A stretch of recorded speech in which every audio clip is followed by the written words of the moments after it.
Continuamos hoy, amigo oyente, nuestro recorrido por el capítulo 19 del Evangelio según San Mateo. En nuestro programa anterior nos detuvimos en los versículos 23 y 24 de este capítulo 19, donde Jesús dijo a sus discípulos: «De cierto os digo que difícilmente entrará un rico en el reino de los cielos.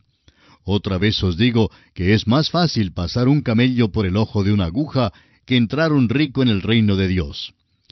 Y decíamos que muchas personas no se dan cuenta del humor que nuestro Señor solía usar, y este pasaje es un ejemplo de eso.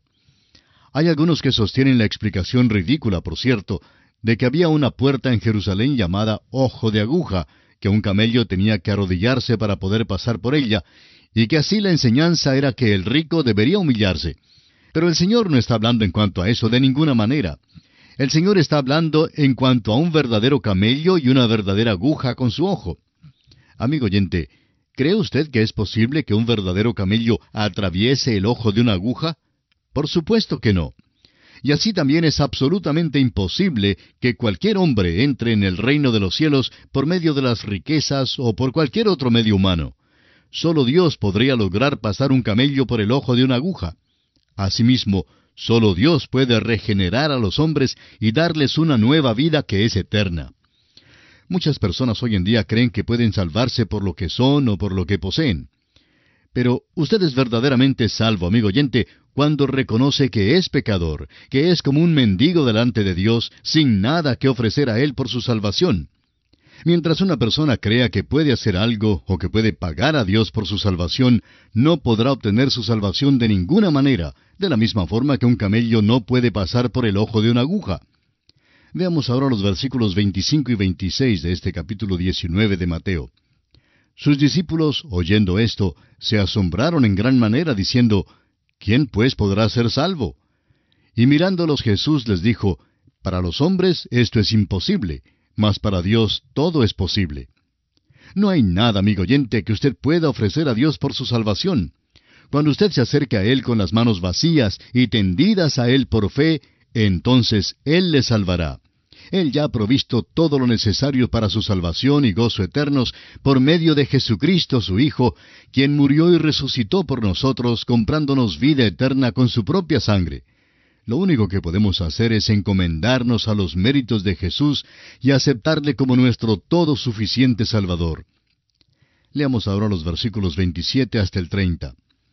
Entonces, respondiendo Pedro, le dijo: «He aquí nosotros lo hemos dejado todo y te hemos seguido. ¿Qué pues tendremos?». Y Jesús les dijo: «De cierto os digo que en la regeneración, cuando el Hijo del Hombre se siente en el trono de su gloria, vosotros que me habéis seguido, también os sentaréis sobre 12 tronos para juzgar a las 12 tribus de Israel. Y cualquiera que haya dejado casas, o hermanos, o hermanas, o padre, o madre, o mujer, o hijos, o tierras por mi nombre, recibirá 100 veces más y heredará la vida eterna. Pero muchos primeros serán postreros, y postreros primeros».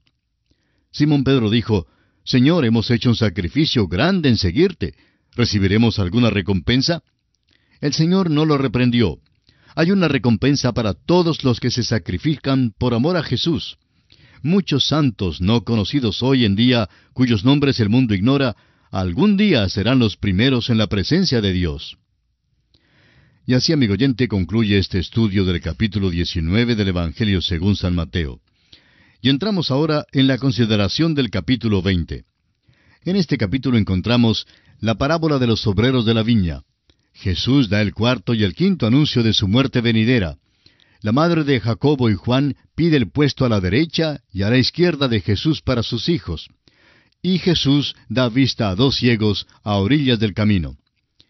Este capítulo 20 principia con la parábola de los obreros de la viña, en la que el Señor Jesús continúa las observaciones sobre las recompensas que comenzara en el capítulo anterior.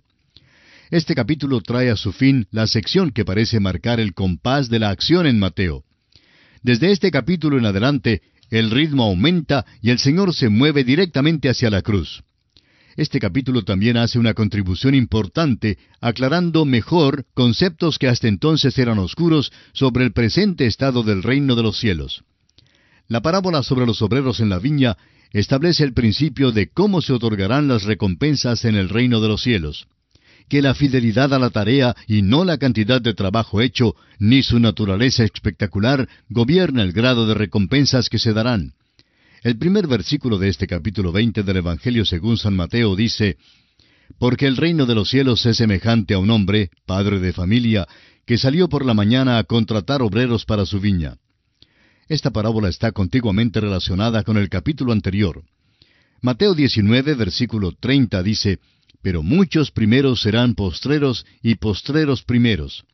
Ahora el versículo 16 de este capítulo 20 dice: Así los primeros serán postreros y los postreros primeros, porque muchos son llamados, mas pocos escogidos. El último versículo del capítulo 19 y el versículo 16 de este capítulo 20 son semejantes, y ponen esta parábola entre paréntesis, la cual es como sigue. De este capítulo 20 de Mateo, leamos los versículos 2 hasta el 16. Y habiendo convenido con los obreros en 1 denario al día, los envió a su viña. Saliendo cerca de la hora tercera del día, vio a otros que estaban en la plaza desocupados, y les dijo: Id también vosotros a mi viña, y os daré lo que sea justo. Y ellos fueron. Salió otra vez cerca de las horas sexta y novena, e hizo lo mismo. Y saliendo cerca de la hora 11, halló a otros que estaban desocupados, y les dijo: ¿Por qué estáis aquí todo el día desocupados? Le dijeron: Porque nadie nos ha contratado. Él les dijo: Id también vosotros a la viña, y recibiréis lo que sea justo. Cuando llegó la noche, el señor de la viña dijo a su mayordomo: Llama a los obreros y págales el jornal, comenzando desde los postreros hasta los primeros. Y al venir los que habían ido cerca de la hora 11, recibieron cada uno 1 denario.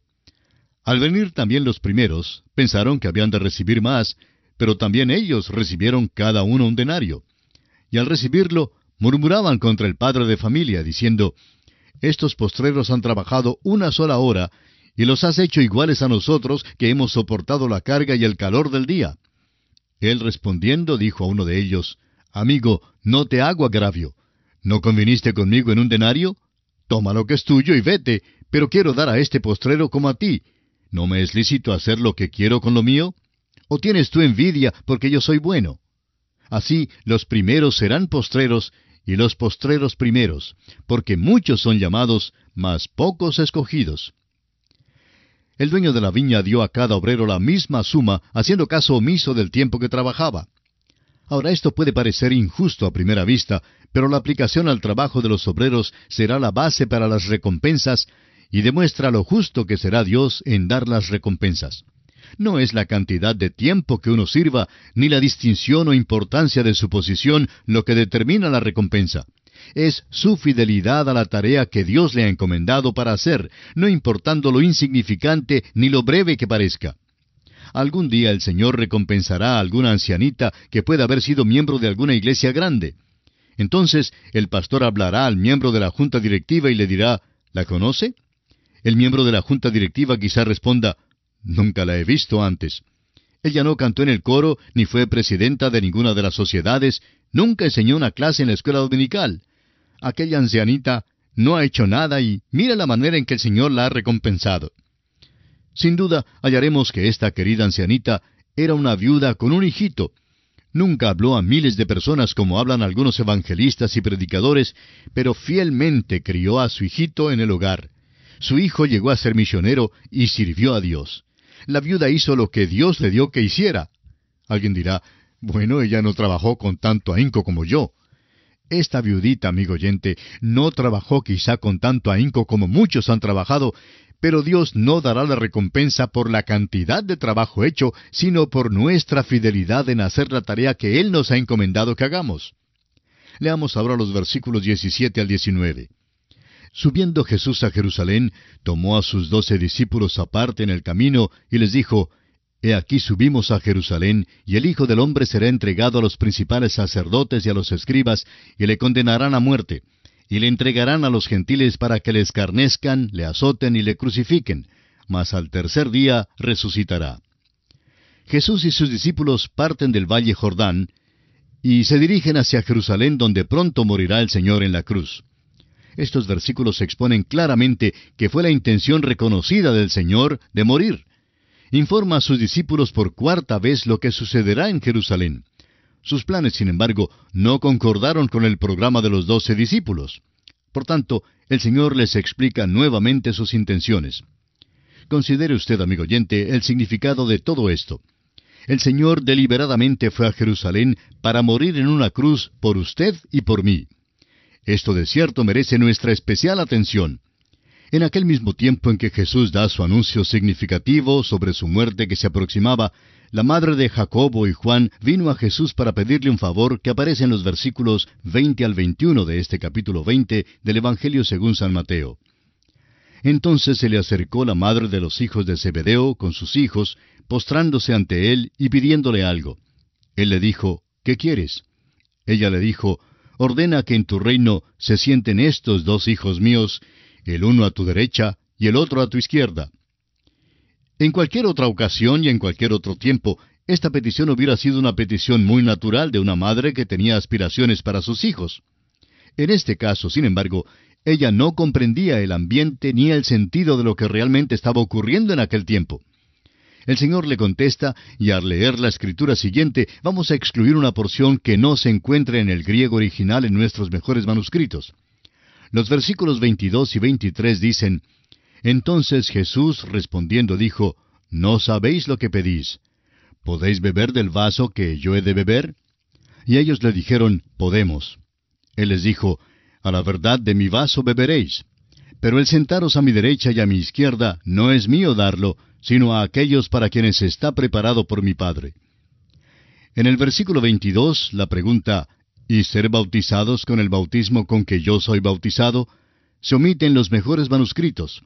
En el versículo 23, la frase, y con el bautismo con que yo soy bautizado seréis bautizados, también es excluida de los mejores manuscritos.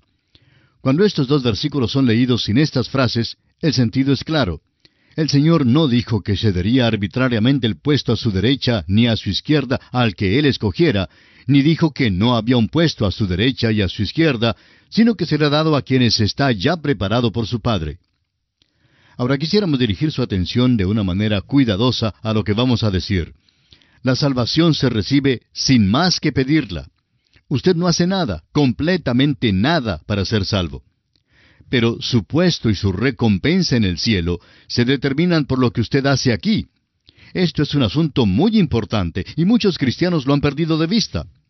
Amigo oyente, ¿qué clase de puesto está preparando usted para sí mismo?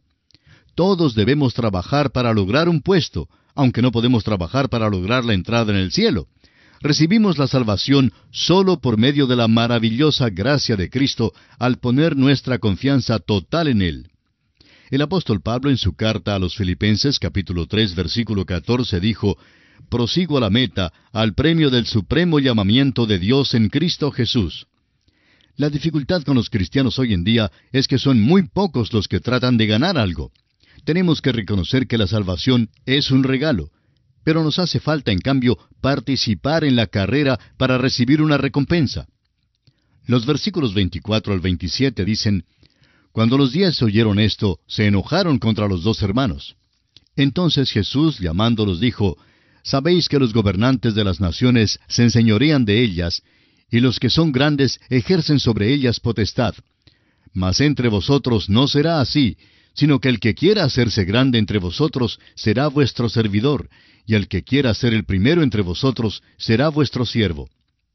Los otros discípulos se enojaron porque ellos querían también sentarse en los mejores puestos, a la derecha y a la izquierda del Señor. El Señor da aquí un nuevo concepto sobre el servicio y la grandeza, el cual debe estar muy claro en las mentes de quienes se ocupan en el servicio cristiano. No haga usted a un lado a otros ministros en su esfuerzo por ser un ministro del Evangelio. Si trata de llegar a ser oficial en la iglesia, no llegue a serlo a costa de otros. El camino a la grandeza y la manera de servir es buscando el puesto más bajo. Ahora el versículo 28 dice, «Como el Hijo del Hombre no vino para ser servido, sino para servir y para dar su vida en rescate por muchos». Bajo la sombra de los muros de Jerusalén, Jesús informa una vez más a los discípulos de la inminencia de la cruz. Este es un gran versículo y cada cristiano debe aprenderlo de memoria. Este versículo debe estar sembrado y tan arraigado en nuestra mente que cuando llegue la oportunidad para testificar, nos será posible contar exactamente la razón por la cual Jesucristo vino al mundo y cuál fue su misión. Leamos ahora el versículo 29 de este capítulo 20. Al salir ellos de Jericó, les seguía una gran multitud. Vemos aquí que Jesús y sus discípulos van desde Jericó hacia Jerusalén, que es la dirección opuesta a la que tomó el hombre que bajó desde Jerusalén a Jericó, aquel hombre que cayó entre ladrones. El Señor va desde Jericó a Jerusalén para morir crucificado entre dos ladrones. Muchas personas se preguntan, ¿por qué no se defendió Jesús ante sus jueces? Cuando fue a Jerusalén para morir, el Señor no se defendió porque tomó el lugar suyo y el lugar mío, amigo oyente, y nosotros somos los culpables de pecado. No hubo ninguna defensa y por eso mismo el Señor no habló en su juicio. Llevó Él nuestro pecado, sufrió nuestro castigo con el objeto de morir en nuestro lugar para que nosotros, usted y yo, amigo oyente, tengamos vida y vida eterna. Acéptele hoy en su corazón como su Salvador personal. Dios le ayude a hacerlo. Y de esta manera ponemos punto final al estudio de hoy. Dios mediante, en nuestro próximo programa, continuaremos con este capítulo 20 del Evangelio según San Mateo y daremos comienzo al estudio del capítulo 21. Confiamos que usted nos vuelva a sintonizar. Y como es nuestra costumbre, le sugerimos leer esta porción de la Escritura para que se encuentre familiarizado con su contenido y pueda obtener el mayor provecho posible de estos estudios bíblicos. Será pues, hasta nuestro próximo programa, amigo oyente, es nuestra ferviente oración que el Señor le bendiga maravillosamente.